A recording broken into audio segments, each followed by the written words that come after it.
Hey guys, this is Ebony. This video is going to be my birth story video, and I'm going to talk about a lot of things in this video, basically. But I want to kind of warn you guys ahead of time. I am congested. I decided to go to the store yesterday with wet hair because I washed my hair and I was letting it air dry. I decided to go out in the cold yesterday, and today I woke up and I'm congested. So I might be sniffing a little bit, but please just disregard that. So, as you guys know, in my last video, I introduced my son, and he was born on November the 4th. So, my whole pregnancy was not the best experience. I was extremely tired, and I didn't get a chance to record a lot of videos regarding my pregnancy like I wanted to. Every time I had a chance to record, I was so unmotivated, and I was so tired, so exhausted. As you guys know, I have four older children. I have a 14-year-old, an 11-year-old, an 8-year-old, and a 5-year-old. So being pregnant and managing my household, and my husband at that time, he worked in a different state. You know, thank God he's in the same state as us now. But before, he worked in a different state. So we only saw him every few months when he flew in. And I was running the show, being pregnant, and I was so tired, guys. I was so tired. And I did get a chance to record one video, I think, midway through my pregnancy. And I told you guys how, you know, I was struggling with a lot of things, including at the time I was very depressed. And I don't know why I was depressed. I probably need to go back and look at the video to remind myself. But, you know, I just felt a heaviness on me. And it was a hard pregnancy. But I made it through by the grace of God. I prayed a lot. And God saw me through like he always does. And my son was born on November the 4th. Now, the few weeks leading up to the birth of my son, I started getting a lot of anxiety because I don't know if I mentioned this to you guys, but this was going to be my 4th C-section. So all of my children were delivered by C-section. And this was going to be my 4th one. As you know, C-sections are very hard on the body. There is a healing process involved, and depending on how well your body heals, you know, you can be left with, good or bad consequences. Well, I guess there's no such thing as a good consequence, but you can be left with bad consequences as a result of multiple C-sections. And so because of this, because I had previously done my research, and because I already knew, you know, what multiple C-sections could do to your body, you know, I started to get a lot of anxiety regarding having a 4th C-section. Now, I will tell you that this child, my son, my youngest son, it wasn't a planned pregnancy, so I didn't plan to ever have another child after I had my 3rd C-section, but God had other plans, and of course, his plans are going to trump any plans that I have, and that's what happened. So, you know, I had already made it in my mind that 3 C-sections were going to be it for me, but since I got pregnant, there was no way for me to do a vaginal birth after 3 C-sections. No doctor is going to take that risk. And so I would have to do a C-section. So I started getting anxiety. I started getting anxiety because my 3rd C-section with my 5-year-old daughter was so painful. I never experienced pain like that before. The first 2 were a breeze. I was up walking, you know, healing within a few days. You know, I healed beautifully. The pain was minimal. But the 3rd one, I was in so much pain. I was itching uncontrollably after they did the C-section. After I started coming off the medication, I was itching uncontrollably, like some itching that would drive you insane. Head to toe itching. And the pain brought me to tears. And I guess probably some of that was my fault because I thought that, since my first 2 C-sections were a breeze, that I could kind of slack on my pain medication. They'd be like, oh, you know, do you want pain medication now? No, I'm fine. You know, I didn't really think I needed it, but in fact, I really did need it. And it got to a point where I was feeling extreme pain with my 3rd C-section. So with all this in mind, you know, I had all this in mind going into this delivery, and I was like, man, I really don't want to go back through that again. Not only that, you know, I know that, you know, the more C-sections you have, you're going to develop scar tissue in your incision area. And with my 3rd pregnancy, I heard the doctor mention casually to another doctor that was in the room as they were doing the incision, oh, we're running into some scar tissue, and I felt a little bit more tugging, and I felt a little bit more more pressure than I did before. So in my mind, because they weren't explaining everything, detail by detail, in my mind I was thinking, man, they can't get this baby out because of my scar tissue. So I already had that in my mind too. So anyway, a couple of weeks before I was getting ready to deliver, I just talked to my OBGYN. I was like, I'm getting a little bit anxious about having this C-section because I'm a little bit concerned with how smoothly the delivery is going to go, given the fact that I've had 3 C-sections already, and I probably have some scar tissue in my incision area. And then basically she wasn't too concerned about it, and she was like, well, that's nothing we can worry about because, whether or not there's scar tissue, we still have to deliver the baby, which is true. So she said, I'll just keep that in mind going in, that those are your concerns, and we'll do the best that we can do. So basically after she delivered my son, she told me, well, your scarring is mainly on the outside, the outside layer of your skin. It's not on, and forgive me if I'm saying the wrong terminology, but I believe they have to cut the outside skin, and then after they cut the outside skin, they have to make an incision on your uterus. So she was telling me, so it's really 2 incisions, one on the outside skin and then one on your uterus where you carry the baby.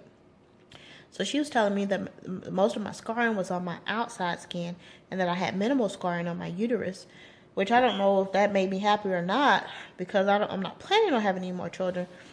But when I was praying about whether to get my tubes tied, I never got confirmation from the Lord to tie my tubes. And I was really praying. I was praying, and I was praying hard. And I was like, Lord, I'm not going to do it unless you tell me to do it. And I never got confirmation from him to tie your tubes, so I didn't tie my tubes. I'm not planning on having kids, and I'm not opposed to birth control. But at the same time, I do what I hear the Lord tell me to do, and if he wants to give me another child, I trust him. So anyway, I'm jumping around here, but she was saying that the scar tissue was on the outside, which I can feel the outside, and I can feel the amount of scar tissue that's there. And really how you can tell if you have scar tissue is that the incision is going to be hard. Like the part that healed, like the cut, is going to be hard as compared to your other skin. And I knew my incision was kind of hard. It's not like terribly hard, but I can tell it's hard, where it's scarred.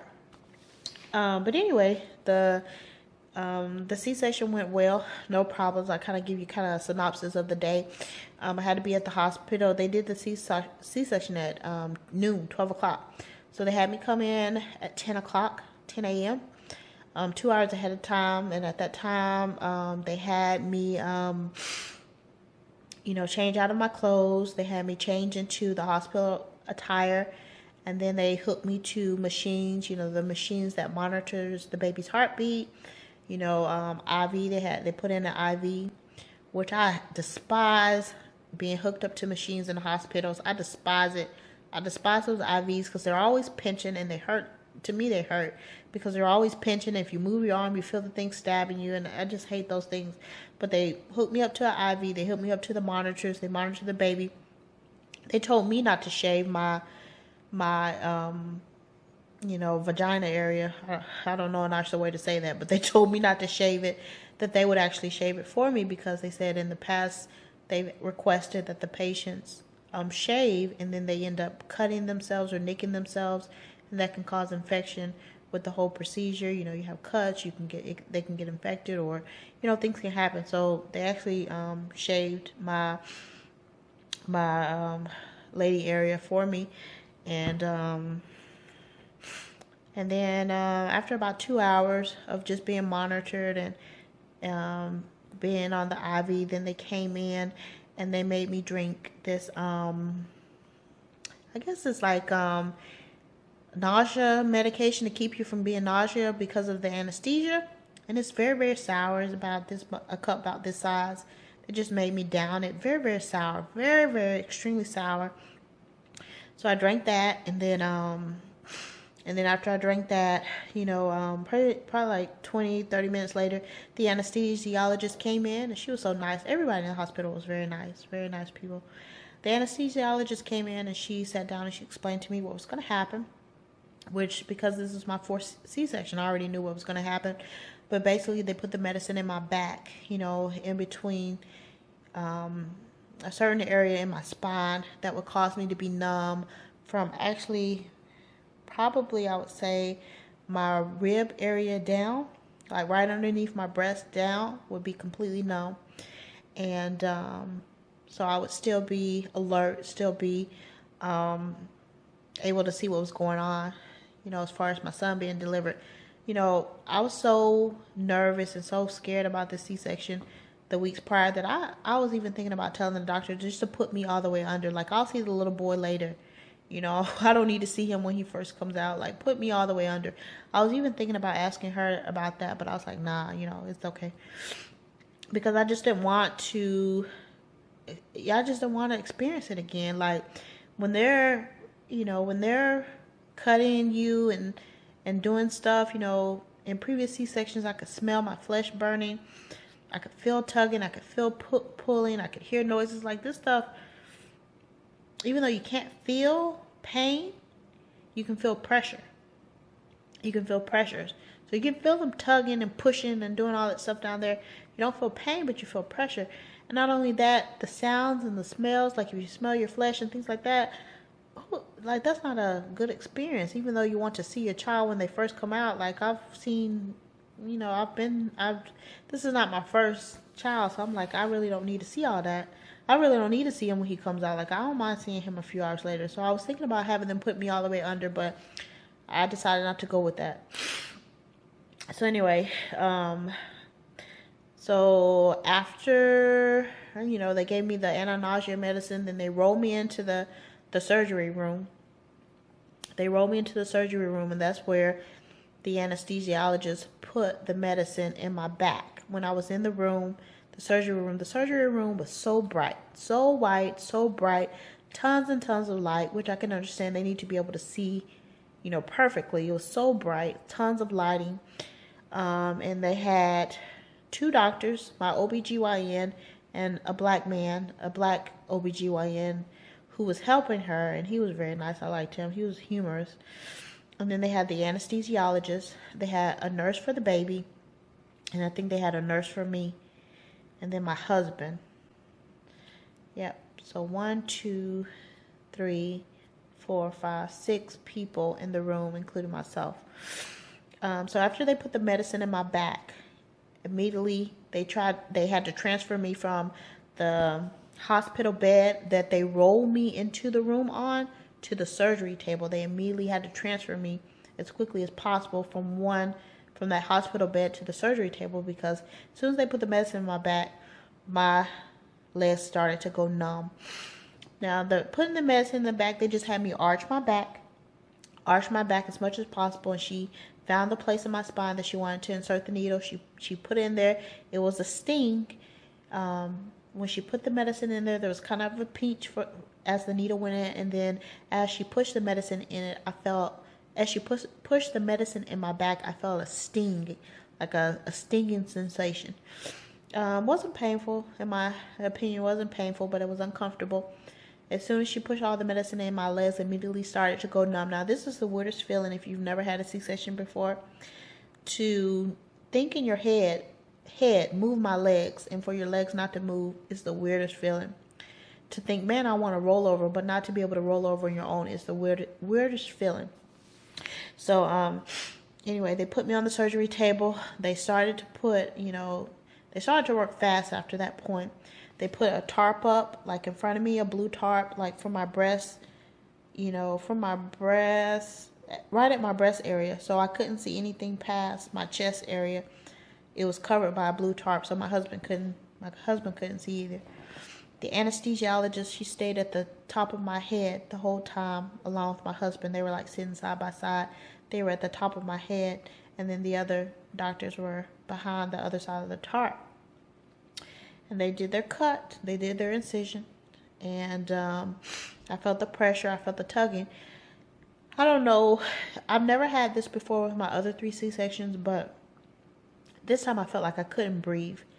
And I don't know if it's because the medicine, when they put it in, they put it from my ribs, and my rib area down.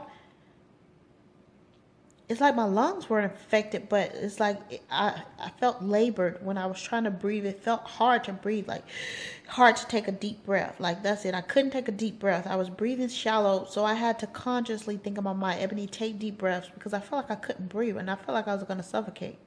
And that's a scary feeling. And I didn't know if it was all in my head and I was just panicking or really I couldn't breathe. You know, I didn't tell anybody because I didn't want to seem like a punk. And you're thinking, well, this is your life. No, I think I was kind of overreacting because I already had anxiety about the whole C-section in the first place. So I really didn't think that I couldn't breathe, but at the same time, I couldn't breathe. So anyway, I concentrated on my breathing. So I was concentrating on taking deep breaths, and that helped a lot. But it seemed like it took effort for me to be able to feel like I'm breathing. So maybe, I don't know, maybe, you know, my chest, my rib area was numb and it wasn't lifting like it should. I don't know. But that's the first time out of all 3 C-sections where I felt like I couldn't breathe. And then already I felt like I couldn't breathe because my breasts were, you know, double D, you know, at the time that I gave birth. And then you have this big stomach. So when they lay you down flat on your back, your breasts are pushing on your chest. And then as they're cutting and tugging and stuff, you know, I felt pressure pushing up into my rib cage, which, you know, further caused my lungs not to expand properly. And I'm probably using like all the craziest terminology. I'm probably not medically correct, but this is what I felt. And I felt like my lungs couldn't expand. And so, because I felt pressure from my stomach. But anyway, the whole process of getting the baby out didn't take very long at all. I'll say it took probably, well, I went into the surgery room at 12 o'clock.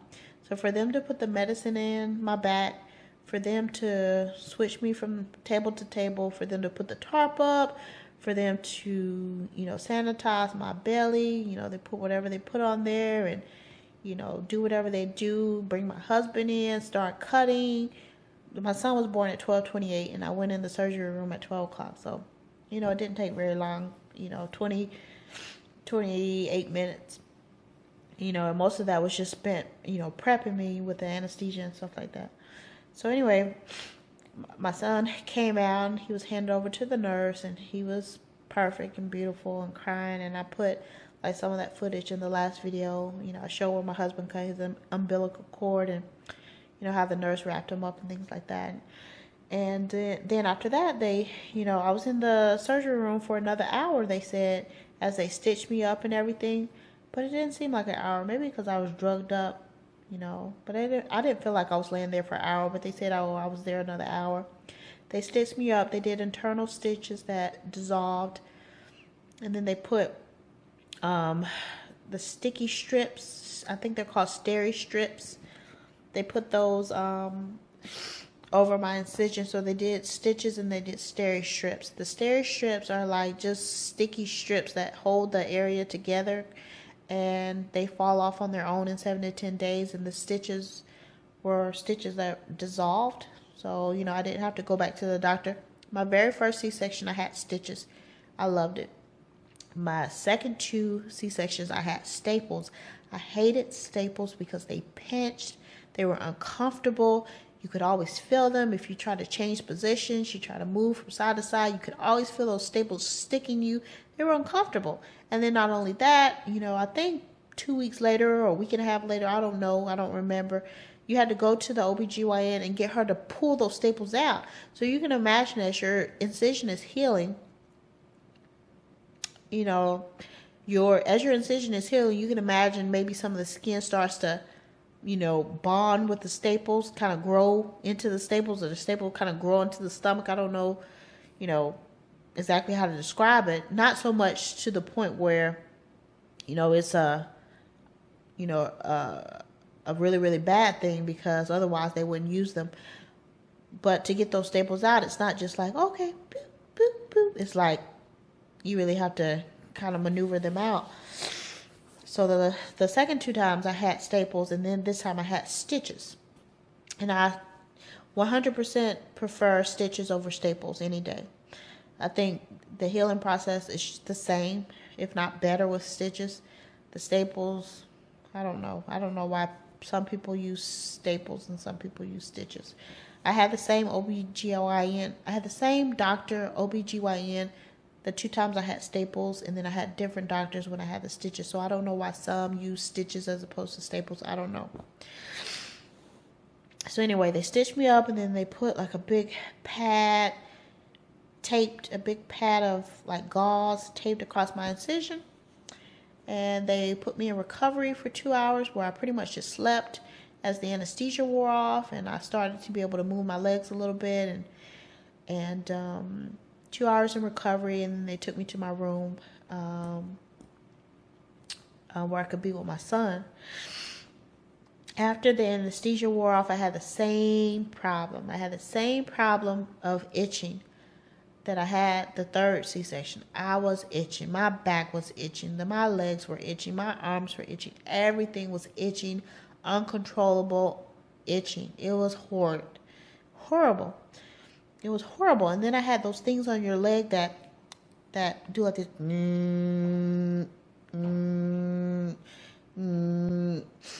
So I had those things on my leg. They're supposed to keep you from having blood clots in your leg. Those things made the itching worse. So at one point I just took them off. That was probably maybe 4 or 5 hours after, I got to my room. I just took them off because at that point I was already up and walking. And the whole point of having those things on your leg so you don't get blood clots is if you're immobile, if you're just sitting in the bed, not moving, not walking. Those things will keep you from getting blood clots. But 4 or 5 hours after my surgery, I was already up and walking, going to the bathroom. I told her to take that catheter. Oh, that's something I forgot to mention. They put a catheter in me before I went into the surgery room. A catheter in your to collect the pee, to collect your urine. So as soon as I got to my room after recovery, as soon as I was able to move my legs and get up and walk to the bathroom, which was only a couple of hours, I told them to take that catheter out because it's uncomfortable to have that thing stuck, stuck inside. So I told them to take the catheter out, which they were supposed to leave it in there overnight, collect pee overnight, and then the next morning they would take it out. I told them, I asked them nicely, can you please take it out? And she said, sure, if you can go to the bathroom, we can take it out. So she took that thing out, and I was so happy. And then I took those cuffs off my legs, and I just wanted to take the IV out. I just wanted to take everything off me and just be free, because, having things attached to you and stuck in you, and, you have something stuck in your arm, something stuck in your vagina, something grabbing your legs, like all that stuff irritated me. And I was already itching, and I just felt irritated, and I wasn't comfortable. But at the same time, I was happy. I was so happy because, I had my son in my room, and I could just look over at him, and I was just happy. So it was a mixture of being completely uncomfortable and completely happy at the same time. And my husband was there, and my kids came, and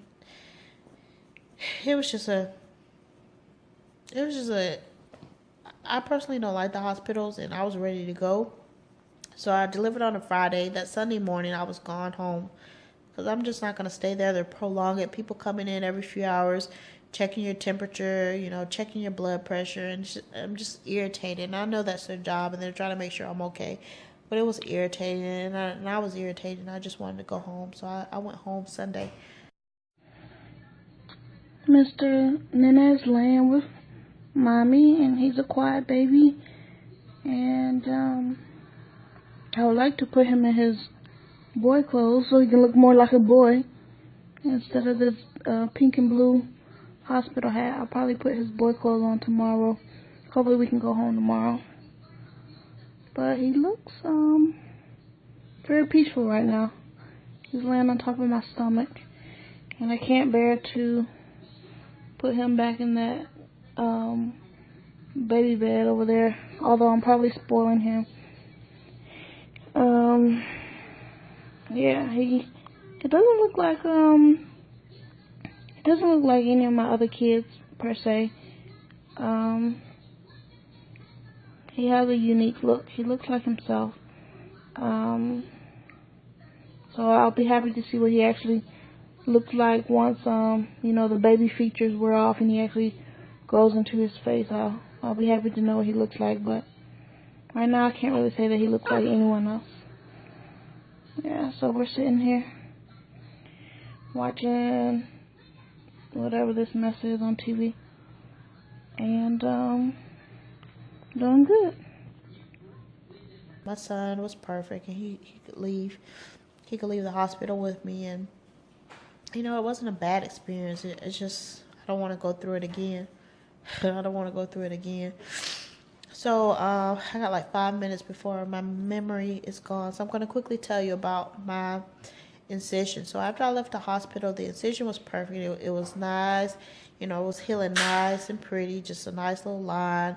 Minimal weeping. I would get in the shower. I would wash my whole body. I would gently rub, gently wash that area just with my hand and a little bit of soap. I wasn't scrubbing it. I wasn't pulling it apart. Just gently, lightly rubbing soap over that area. They told me that I didn't have to wash it directly, that I could wash my body, and then the soap that runs off my body would cleanse that area. But I just wanted, just very, very lightly to, put a little bit of, to cleanse that area with my hands, not a rag or anything like that. And it was healing just perfectly. And they had given me pain medication, a prescription, and I wasn't in pain. I wasn't in pain the first 2 or 3 days that I was home. But probably by the 4th, 5th day, I started getting real serious pain where I couldn't get up out the bed easily. I couldn't pick up my son easily. And I just think that was just the process of healing. It just got worse before it got better. But then I noticed after a week, I checked on my incision, which was hard to see because now I have like a flap of fat that kind of folds over the incision because the incision is indented into my skin. So my stomach, or what's left of my stomach or my belly fat, kind of folds over that area. And so anyway, I couldn't really see it if I look in the mirror. I have to kind of lift up my stomach. And I noticed that my incision was was coming apart on the very ends on both sides. And I kind of touched that area very lightly, and I noticed that skin was very hard. So I'm thinking, oh, it's because of the scar tissue. It's not able to mend or kind of close and heal, as it has done in the past. Because it's hard, it's not kind of gelling together. I don't know a good word for it, but on both ends it was doing that. It kind of opened a little bit where I could see the pink flesh instead of the brown. I wasn't worried about it. And then I'll say 3 weeks later, I wasn't worried about it. I knew it would heal. I wasn't worried about it. And 3 weeks later, I can say it started to just close on its own. And now at the 4-week mark, it's completely sealed. It's completely closed, and it looks pretty good. I still have kind of like my stomach kind of hangs over it a little bit, just a little bit, so you can't really see the incision unless you kind of lift up my stomach. And my stomach isn't fat, it isn't fat. It's just because the incision is kind of indented, and my stomach, the little bit of pus that's there, kind of hangs over it, so it doesn't look bad. And I'm not worried about how it looks. I have a husband, and I'm not trying to, be the most beautiful thing in the world. It is what it is. I've given birth. I've created life. I'm not worried about that. But just to kind of tell you, for the 4th C-section, it looks pretty good. It looks good. It healed good. Besides the ends kind of coming open because of the scar tissue, I have no complaints. I think I'm running out of room, so I'm going to end this video here. If you have any questions that I didn't answer, please leave them in the comments and I will answer them in another video. And I want to talk about breastfeeding because I had a terrible time this time with breastfeeding as opposed to previous times, and I want to tell you exactly what happened and why for those of you who are interested. So if you have any questions, leave them down below and I will answer them in a different video.